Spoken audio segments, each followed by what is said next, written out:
Tayo sa mga tagbilin sa matinawag na pinili ng Diyos. Tinanggap natin sa magitan ng kapangyarihan ng Diyos ang lahat ng bagay na nagtuturo sa atin upang tayo mamuhay na maka-Diyos. Ito ay dahil sa ating pagkakilala kay Jesus na siya ring tumawag sa atin upang bahagian tayo ng kanyang kalwalhatian at kadakilaan. Sa parang ito ay binigyan niya tayo ng mga dakila at napakahalagang pangako upang makaiwas kayo sa nakakasirang pagnanasa sa sanlibutan ito at upang makabahagi tayo sa kanyang likas bilang Diyos. Purinawa ang Diyos sa pagbasa ng kanyang salita. Tayo po'y manalangin. Panginoon, maraming salamat po sa iyong salita. Maraming salamat po, Lord, sa iyong mga pagpapala at sa lahat na kung ano man ang aming mga tinatangkilik. Maraming salamat po na ikaw po ang siyang nagbigay sa bawat isa sa amin. Panginoon, maraming salamat. Sa iyo lamang ang kapurihan at kalwalhatian. Sa pangalan ni Jesus namin, Panginoon tagapagligtas. Lahat po magsabi ng Amen. God bless us all.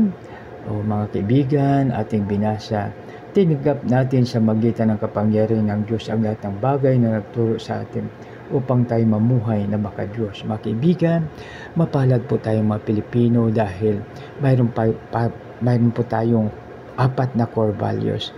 Una dyan ay maka-Diyos, makatao, makakalikasan, at makabansa. Kaya mga kaibigan, dahil dito, napakaganda itong ating gabay na dapat po nating sundin at hindi lang pala yan na nakumpos ng ating mga leaders, kundi ito pala ay galing o kaya ito pala ay biblical. So mga kaibigan, basahin ko po ulit. Tinanggap natin sa magitan ng kapangyarihan ng Diyos ang lahat ng bagay na nagtuturo sa atin upang tayo mamuhay na maka-Diyos. No? So ano ba ang tanong po rito, paano po ba tayo mamuhay na maka-Diyos? No? So mga kaibigan, napakaganda, no? Na pag-ating bigyan ng pansin po yan. So unang-una, kung tayo ay mamuhay na maka-Diyos, number 1 dapat ang ating Diyos sa atin. No? So mayroon dito, no, sa unang utos nakalagay, no, mahalin natin ang ating Panginoon ng buong puso, buong isip, buong lakas at buong kaluluwa. So yan mga kaibigan. Of course, sa pangalawa yan na makatao ay mahalin natin ang ating kapwa tulad ng ating sarili. So di ba napakaganda mga kaibigan? So sa dalawa yan, kasi yung 10 utos, parang gisummarize na lang siya ng dalawa, no? So, yan, kasi 10 po yan. So, unang-una, siyempre, mahalin natin ang ating Panginoon buong puso, buong isip, buong lakas, at buong kaluluwa. Pangalawa yan ay, siyempre, ito, no? Thou shall not bow down, no, to any image. So, di ba? Yan. Yung kawangis ng doon sa taas at doon sa lupa, no? So, yan. Tapos, pangatlo yan ay, thou shall not use the name of the Lord in vain. Pang-apat, ano yung pang-apat? No? So, sa pang-apat kasi, remember the Sabbath day and keep it holy. Tapos, pang-5 doon ay, igalang natin ang ating ama at ina. No? So, di ba yun? So, yan, sa 1 to 5 po na yan, nagre-represent yan na ang tungkulin natin po sa ating Panginoon. No? Tapos, pag isummarize natin, love God with all your heart, with all your mind, with all your strength, and with all your soul. So, ibig sabihin na, pag yan po ang ating gagawin, number 1, ang ating Panginoon sa atin.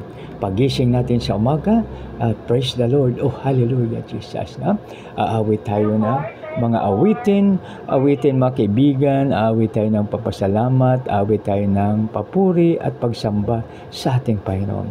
So di ba napakaganda pag yan, no? Kahit anong busy natin, anywhere we are, anumang sitwasyon, anumang klaseng mga hindi maganda na ating kung saan tayo, no? Huwag natin kalimutan, no? Kasi alam mo mga kaibigan, kahit tayo ay kung ano man ang nangyari sa atin, halimbawa tayo ay nagtatago, no?